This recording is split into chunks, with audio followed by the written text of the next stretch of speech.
Today we're having accounting class, and I would like to take you guys through on how to prepare an account for business transactions. So as you've seen here, this is a question that we're going to be solving. This is a typical example of a sole trader or a small business owner. Okay, so you might be asking, as a sole trader, what is the benefit of preparing financial statement and accounting for your business transactions?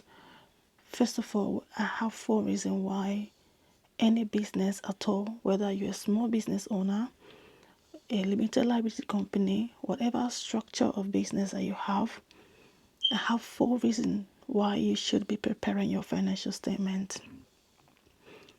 Number 1 reason is because it is a legal requirement for limited liability companies, companies that are publicly trading. Okay, so it's a legal requirement for every public trading entity to prepare financial statements and make it public. You might be asking why. The reason why it is a legal requirement is because as a public entity, you have investors, okay? They invest into your company with the sole aim to make profit. So you have to present that financial statement to show them how profitable your business will be. That is first. The second reason why any business structure should prepare financial statements is because you want to know your profitability. Let's say, for instance, a sole trader is not legally required to provide financial statement. However, it is going to benefit that sole trader if they prepare their financial statement. That will help them to understand whether the business is performing well, whether they are making profit.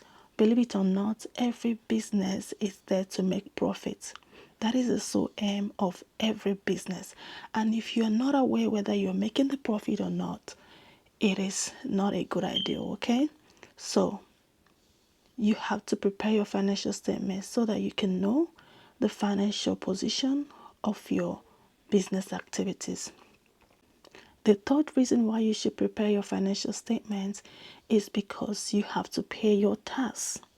And for you to be able to know the amount of tax that is liable, you must have your profit calculated, okay? So it is another reason. If you don't know your profit, you wouldn't know how much tax that is due. And it is mandatory that every business that makes profit pays tax.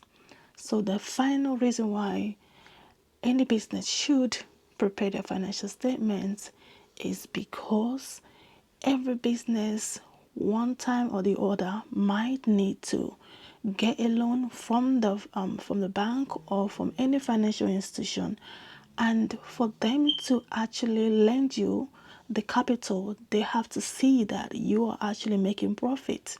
So they want to check the credit worthiness of your business to see whether you are able to pay them back, right?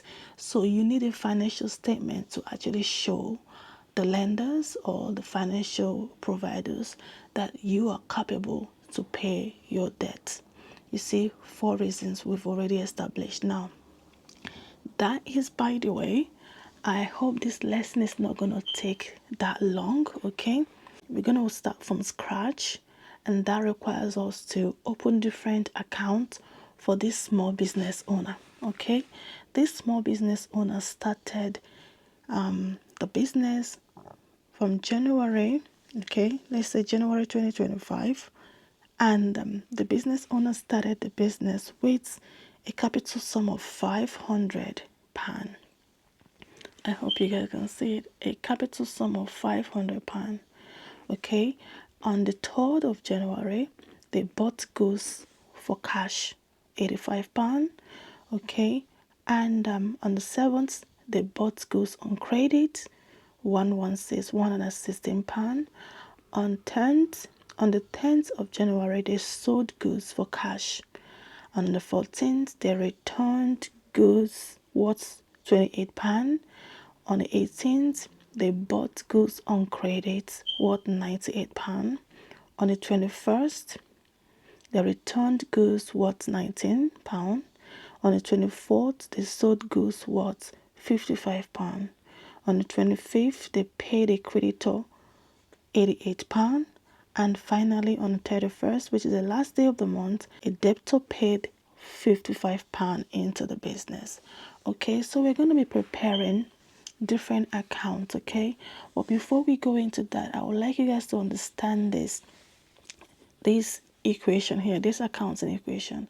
So for you to be able to open different accounts and know how to categorize it, okay, you have to understand the concept of debit and credit. Okay, so there is this concept of double entry bookkeeping system that states that every debit entry must have a corresponding credit entry. Anything that you debit, any transaction that occurs in a business that you had to debit, there must be a corresponding credit entry. There must be a corresponding credit entry. And I've listed out what goes as a debit and what goes as a credit. As you've seen here, debit side we have assets, expense and drawing. On the credit side we have capital, revenue, which is also called sales, and then liability. I don't want this video to be too long. It looks like we're going to be splitting this video in two, okay? We might not be able to finish it, but let's see whether I'm able to merge all of this together. I don't want it to be too long, maximum 12 minutes, right? And this is the accounting equation that sums up the financial statements. So in this question, we're going to be preparing different accounts, and then after we've done the open different accounts for each of these transactions, okay, we are going to prepare a trial balance, and from that trial balance we will prepare our income statement and our balance sheet, right? In case if I'm not able to finalize this, okay, there will be a second video for this, right? Okay, so let's start off with the capital. So on the first, this business commenced with a sum of £500, and when you start a business with a certain amount of money, okay, that is called capital. That capital can come from loan or from your personal saving or from anywhere, okay? But as long as that is what you started the business with, we call it capital. And as you can see here, capital usually have a default credit balance, okay?